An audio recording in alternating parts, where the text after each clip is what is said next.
afternoon. It's a couple of minutes after our start time of 1:30, and it looks like we still have people filing in, but let's go ahead and get started, being considerate of everyone's time. My name is Grant Swartzwelder, President of OTA Environmental Solutions, and welcome to the September version of the Oilfield Strong webinar. Hard to believe that it's September already. If you've missed the last one, which we skipped August, so the last one was July when Doug Dormer spoke about midstream. That, as well as all the other webinars that we've done, are on our YouTube channel. Just go onto YouTube and search for OTA compression, and you can kind of catch up with all the various presentations that we've made. Our next webinar, as you all know, it is the first Wednesday of each month, and so that'll be October 6th. At 1:30, and we'll have a presentation by a group called ESG Dynamics, talking about visualization of data, especially environmental data, for the oil field, focused on Texas and New Mexico. So that should be interesting to see how flaring intensity, abandoned wells, which is very fitting for this conversation. You can look at various information that they've put together. So that will be in October. But today, I'm very happy to have Brett Bennett, who is president of Native States Environmental. Known Brett for quite some time and have seen the development of Native states. It is an effort to really focus in on orphan wells and what are the remedies for that. And so, to not steal his thunder, I won't say what all those are and let him talk about that. But he will, today we'll talk about orphan wells, abandoned wells, kind of what the alternatives, what it means from a policy and a financial standpoint. So with that, I welcome Brett. Appreciate you being on. And, I always like starting with a really hard question. And so that will be basically help us understand what type of a problem this is. You hear a lot of things about orphan wells and abandoned wells, but how big of a problem is it? What is the situation? Appreciate the opportunity. Thanks for incentivizing me the other day to participate. Happy to. Yeah, it's a great opportunity to talk about the sheer numbers, the magnitude of the problem. And it's the data like what we have on our screen here that kind of got me started looking at the problem to begin with. Actually, what got me started thinking about creating a 501c to address orphan wells was some plugging we were doing in Corsicana, plugging a bunch of wells for TxDOT to build a loop around the city. And we were out there looking for the wells through this area and just kept running across wells no one even knew existed. We were finding wells under trees that there were no records of, there was no mapping of. And that was back in 2017. And I was able to locate some of these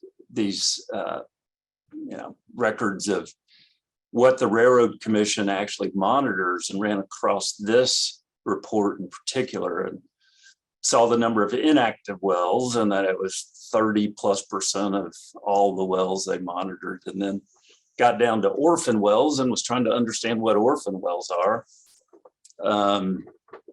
and decided to talk to some bigger people in the industry. I'm an operator myself, and said, we probably need to address this problem because it looks like we're treading water at best. And with price fluctuations, the problem could get much worse. So what you have in front of you shows 149,000 inactive wells. And then as you go down that line, you'll see what really defines an orphan well. And right now we're at 7,000 plus orphan wells that the state is trying to come up with the money to plug. And without appropriations from the rainy day fund, they're not even able to tread water. So the OGRC is responsible for addressing this problem. Those monies come from the Railroad Commission, and it's ugly, as you can see right there. So that's how it kind of came together. But when I was out, and I'll just keep rambling for a minute, but I started by saying, hey, we need to, as an industry participant, oil and gas industry needs to find a way to shine a better light on the industry. And if we address this problem before being forced to, maybe it'll do some good. But incentivizing became the problem. You know, companies are trying to address their own emissions, reduce their footprint, and getting participants to help me fund the plugging of orphan wells was difficult when they're, you know. So we started back in 2018, created a nonprofit, and started going along trying to incentivize people to address the issue. If you move to the next slide, Grant, we can really see how real bad. quick before we do that, let me ask, when you say treading water, I think what you're meaning is that as they plug the wells, more wells are being identified that need to be plugged. Is that what you're talking about? Yeah. So if you look at this flow chart, you see up in the top right 149,000 inactive wells. So each year they have a goal of plugging 1,400 wells. They get those orphan wells plugged, and then more of those inactive wells roll on to the orphan well inventory. So maybe they plug 1,400, but 1,600 roll onto the orphan well inventory, and we're not treading water at that point. We're actually going backwards. And again, just make sure we're all on the same page. An orphan well is an abandoned well where they just don't know who the owner is, or that owner has gone bankrupt. So the definition currently of an orphan well is a well that's been inactive for greater than 12 months, and an operator's P5 has been delinquent for more than 12 months. So it's not that they don't know who the operator is, it's that the operator is no longer active. So if you look through here, you'll see 5,533 and 1,664. That's the total number of orphan wells. That 3,382 is inactive wells with an operator whose P5 has been delinquent for fewer than 12 months. So those P5 is what? The operating license basically allows an operator. Okay, thank you. To be active, and it renews annually. And you know, occasionally an operator has to go bankrupt for whatever reason, and that's what we're seeing here. Do you think this is realistic numbers on here? Because, you know, we've done some phase ones, and we find, like you were suggesting, you find wells just sitting around. It's so always, and there's always this big debate as to whether the numbers are conservative or overstate or understate.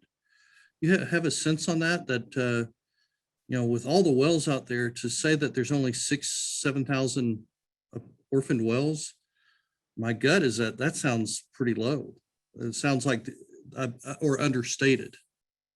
That's the identified well. So like my experience in Corsicana, a number of those wells under trees that we bumped into weren't recorded. So those are abandoned wells. Those would not show up here. So like you say, there definitely could be more. Okay. All right. Let's see if I can go to the, well. Yeah, move on to that next one, if you don't mind. And I am we can trying. see not just the numbers, but the money's being spent. And it is not moving for me. So hit page down. Did we is get what lucky with that? It worked a second ago. So all of y'all should be, everyone attending, you should be very impressed that we've actually tried to share screen and use this, but you're also seeing why I'm not technology, a technology guru, to see if I can actually make this work. So Grant, while you're trying to get that done, I'll tell you, when we created the nonprofit, the objective was not to get organizations to just help me fund the plugging of orphan wells. We actually located a statute, Natural Resources Code statute, that I thought could be instrumental in somewhat of a public-private partnership where industry organizations could fund native state through the 501c3, and the statute would allow us to share in the cost. So a surface owner can plug orphan wells on his property and get an approved cementer to do that plugging, one who's got a P5, plug those wells, and then get reimbursed by the state 50%.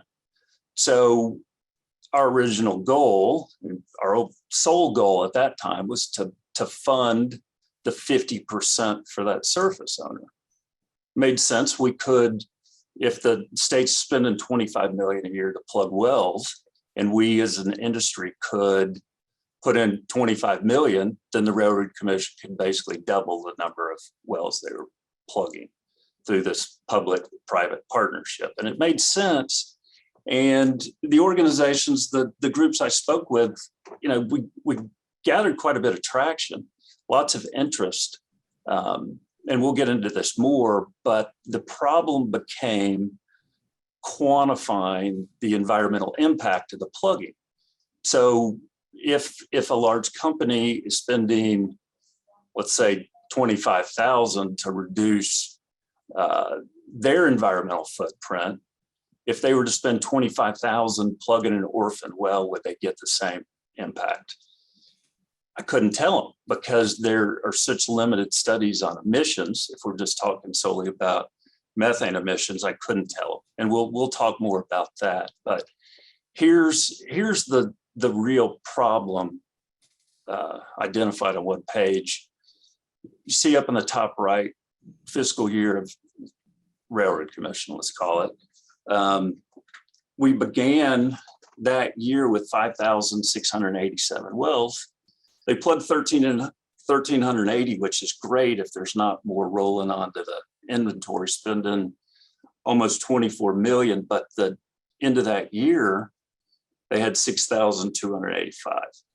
Well, fast forward through June of 2021, we've plugged 5,752 orphan wells for $117 million, basically. And now we have 7,268 orphan wells at the end of June 2021. So the issue is there's going to be more and more orphan wells, and there's going to be less and less money unless we get that money through appropriations from the rainy day fund or the general revenue fund, or in my mind, not getting money from the federal government. And that's, as an industry participant, I think, our hands become tied down the road if we accept monies from Washington through some of these bills that are being introduced. Grant, if you go on to the next page, we look specifically at fiscal year 2021, and we're doing some good plugging. We spent 27 million plugging 1,185 wells, but we have, 1,000 more than we started with. So, the problem is not improving. And that's why we're getting, I call it noise, but we're getting quite a bit of conversation in Washington about how to solve the problem. So, and I know you're focusing on cost here, dollars, but clearly there's a lot of intangibles and environmental on this too. It's, it seems as if this is just something that could be hung around the oil industry's neck on these wells, and it with the publicity, plus also orphan wells, abandoned wells have the potential to leak, have other environmental issues. Can you kind of discuss some of that? Because, there's a reason, there's a reason to do this because it's growing and it's there, but there's material reason to do it because of the issues that it creates either for the industry or for the environment. No, that's exactly right. And when I was first walking indoors, everybody was very interested to hear about the problem with just these numbers. the problem financially, the problem in numbers. But like I said, they wanted to really be able to quantify the environmental impact. And with the ESG, starting to get into everyone's mind at that point, I started to think, well, how could we really quantify the environmental impact? The simplest thing when it comes to emissions, let me say this, I think emissions is at the top of everyone's mind. Yeah, there's groundwater problems, there's surface problems, but there were really no studies around emissions from orphan wells. So to be able to quantify the environmental impact, I reached out to, in my mind, one of the preeminent researchers on methane emissions, Dr. Kang, Mary Kang, and we began to talk about conducting a study in Texas to really be able to, you can't really create a baseline because of the differences in geographic areas and formations. So we were going to conduct studies county by county, and then COVID hit and stopped that from happening. And then we talked to another organization about doing these environmental studies, these methane emission studies. Thankfully, during that time, I was introduced to American Carbon Registry. And when we were able to measure emissions, we discussed the possibility of creating a carbon credit for the plugging and abandonment of these wells. So if we were to go into a specific area of orphan wells and do pre-P&A measurements and then post, what we're able to take out of the atmosphere, we could actually create a carbon credit around it. So we're actually about to go out for public comment. We are co-sponsors of a carbon credit methodology for the plugging, for the creating a carbon credit for the plugging and abandonment of orphan wells and potentially inactive wells additionally. So, and what does that help me out again with what that does? That allows a certain carbon credit to be attributed to plugging a well that would generate a carbon credit you could use to offset or to sell. That's exactly it. So look at me go. Yeah. So the goal is to be able to provide that if the economics are right. So we think it's important to really be able to go out and measure and find not just the holes in the ground that might be orphan wells, but find the super emitters, those that really need to be plugged, and be able to create a carbon credit with the plugging and abandonment of those orphan wells. So not only will we be able to quantify environmental impact as incentive to help fund the plugging, but we think we can provide additional incentive with the carbon credit potential. And is that just for orphan, or is that abandon any well that gets plugged? Well, we'll see. The methodology draft is going to include inactive wells. We'll see where that goes. I think there's a lot of opportunity with this, but there's a lot of complications that may come with including the inactive wells also, and a lot of pushback that might be generated.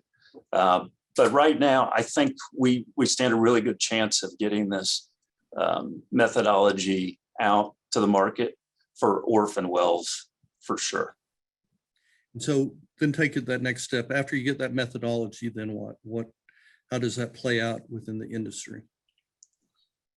Well, what I think we need to do, because, even in Washington, they talk about the sheer numbers.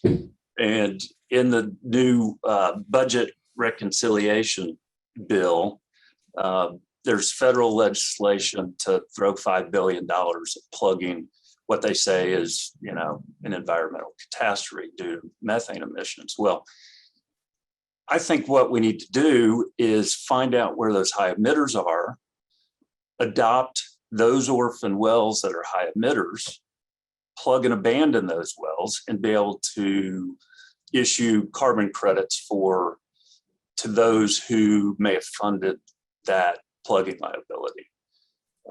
So that's the way I see it. We find the higher emitters, we potentially adopt those higher emitters. We plug and abandon those using the surface owner statute that's available to us in Texas. And then in the right cases, we can issue carbon credits for the plugging and abandonment of those wells. Now, you just mentioned like $5 billion or some huge number, which that all sounds good. But then earlier in previous conversations, you expressed concern about federal government interference versus, and I know there's some things at the state level and then obviously at the individual company level. So there's, this sounds like a great fight that could happen between who gets involved and where regulation comes in. Where does that all stand? Well, yes, they are talking about putting more money, $5 billion towards the plugging and abandonment of these wells. Allocated, they're trying to do it equally. In some cases, they do it based on your number of orphan wells. But my concern is with some of the language in these federal bills is there will be certain obligations the state will have, certain things the states will be requiring of the industry to keep those inactive wells I showed you on that first slide from becoming orphaned. And in my mind, that can change things in Austin that we may not all be comfortable with.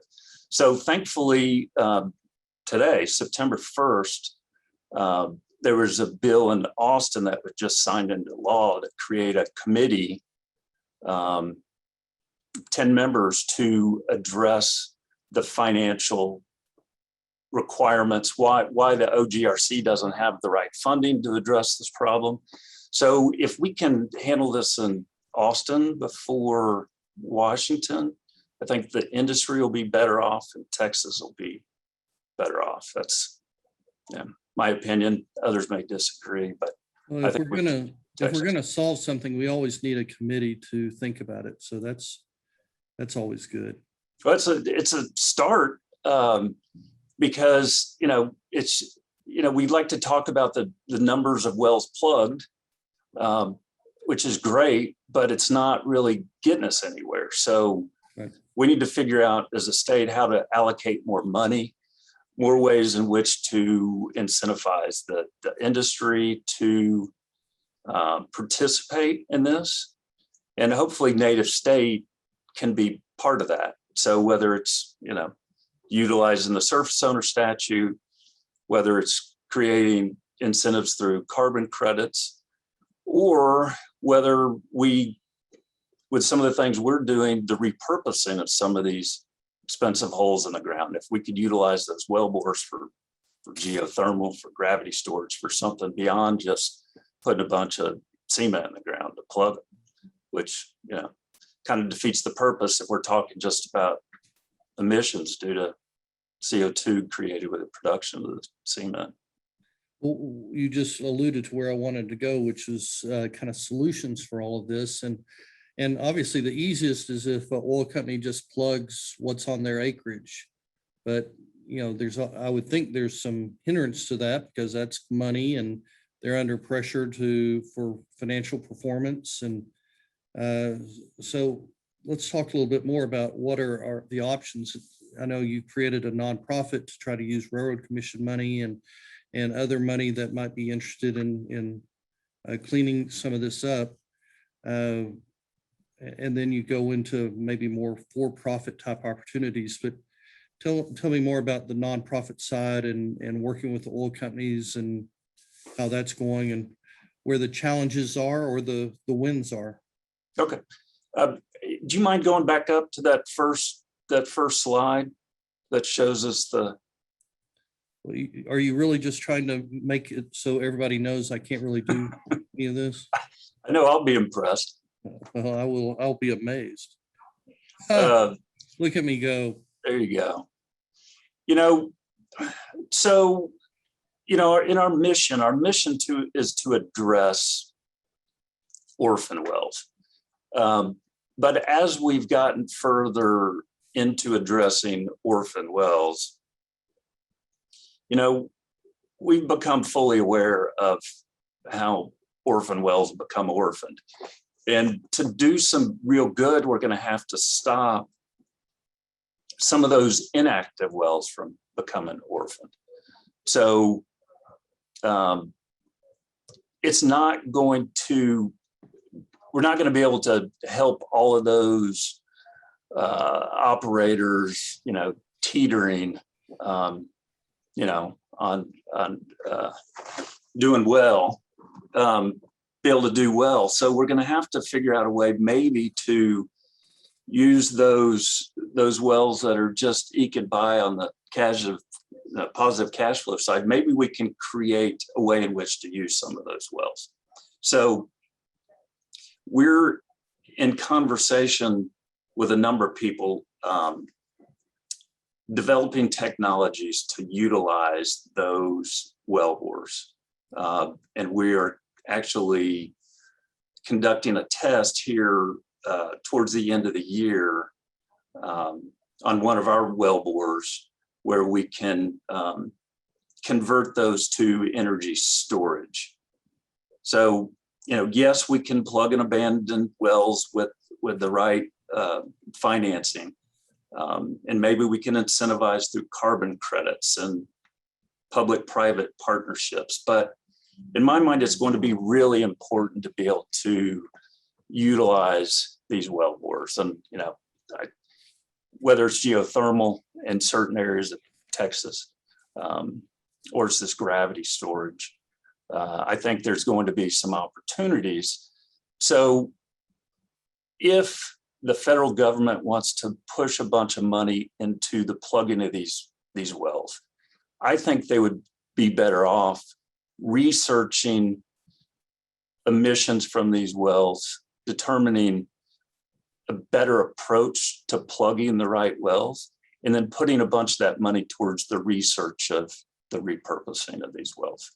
I think we have a lot of opportunity there, and we're trying to be out in front of it.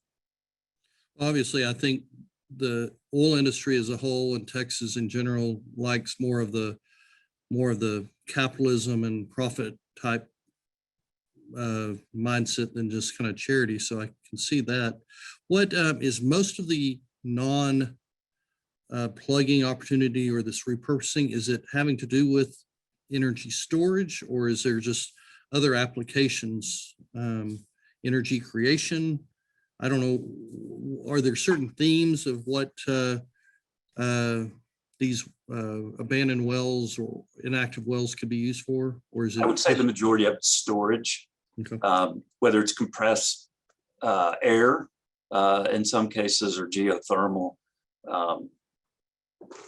however you want to define that. I would say most of it is storage. I mean, we're gonna run into degradation of pipe, which is the cause of some of these emissions for sure. So, but there are going to be wells in those 149,000 inactive wells that could be better utilized versus just pumping a bunch of cement in there.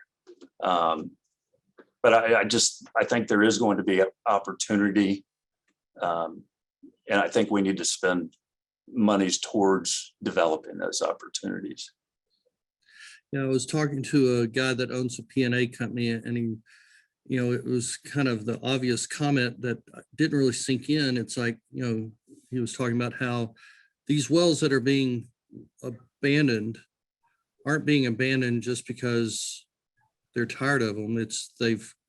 Usually they go down to a very marginal production level, and then something catastrophic happens or something major happens, rod split, packer gets stuck. And so it becomes a little bit of a sticky situation operationally. So it seems like there might be some equipment issues that will force you to narrow down how many of these wells can really be well bores can be used. And you mentioned the degradation of the pipe that's in there. Yeah, that happens often from experience. I know when, do you put a rig on there to get it pumping 5 barrels a day, some number of MCF, or do you put a rig on there to plug it? Mm-hmm. It's a balancing act for sure. And it's, if they're marginal, it's coming up with the money to be able to plug it. So, many of those 30+% of all of the wells in Texas are faced with that same question. What do we do here? And if there's another option, repurposing option, I think it's going to satisfy environmentalists. Potentially, it's going to satisfy those looking for money to be able to plug and abandon these wells. I just think it makes a lot more sense. And, I think it's important we be proactive in finding that solution. Mm-hmm. That's, what we're trying to do. With so much of this ESG, what you're talking about, there's everyone's trying to figure it out and don't know, but in your crystal ball, how do you think this plays out over the next 2, 3, 4, 5 years? I know that's a hard question, but it sounds like you got some federal things going on and states doing a committee, and oil companies are under pressure and public relations. So how's that all mushed together or once it does mush together, what comes out of it? Something's going to happen. That's something's going to change if money comes from Washington. Bonding requirements are going to change. Ways in which we're provided the opportunity to kick the can down the road a little bit in making these decisions, that's going to change. Something is going to change. So my preference would be to make those changes locally, let's talk Texas, versus mandated federally. You can see the numbers. Everybody can easily pull this same data up and look at the numbers. Something has to change. So if we can do something to improve, get good ESG scores to make a difference. We say orphan wells can't be our legacy. I think that's a place that as an industry, we can all do some good, not necessarily clean up other people's messes, but just clean up a history. And maybe we can do it, a different way where, yes, capitalism comes into play. We're going to be forced to change the way we allocate resources if we don't be proactive. Okay. Well, I think you look over at like New Mexico, that from what I've been hearing, that they've been holding off, kind of holding companies hostage on getting certain applications done until they've done certain things on the plugging side. So it does seem like certain states, and especially, the New Mexico, who tends to be more aggressive, are starting to do some things that really affect the oil company. And I know in the state law that was passed for that committee, one of the things they're looking at is what that permit bond should be. Obviously, how they handle that, whether they keep it at the same financial amount, could have a huge effect on the capital requirement and what a oil company has to do. Yeah, no doubt about it. You're right. That's all I have to say. Native state, we come at it from an oil and gas perspective, but also saying Texas has been good to us. Let's return the favor. I don't know where I was going with that exactly, but there's a balancing act involved here But native state has an opportunity to be, totally nonpartisan on this issue and kind of bring both sides together. Those two. Say that? I think that's really helpful, because in today's world, if you came as an oil company or if you come as an environmentalist, then you're going to be labeled one, and then kind of, unfortunately, in today's world, kind of get nullified. And so kind of coming down the middle seems like the best way. I like one of these comments that Mike just put on in the chat room, talking about making inactive wells or abandoned well, or not really abandoned, but inactive wells, kind of part of the annual ESG report. And his points, if you measure something, you tend to respond to it. Things get done, and so I think I think what you're doing, trying to figure out what effect these wells have, also helps people understand the magnitude of the problem and maybe help to high grade what action gets done. So yeah, I think that's where we have to begin. There's just not enough incentive otherwise. We've got to begin by improving the data, being able to spot all these wells, be able to map them where they actually are, be able to find out more about the risk, the priority, how these wells should be prioritized. They do that, as you can see on this, but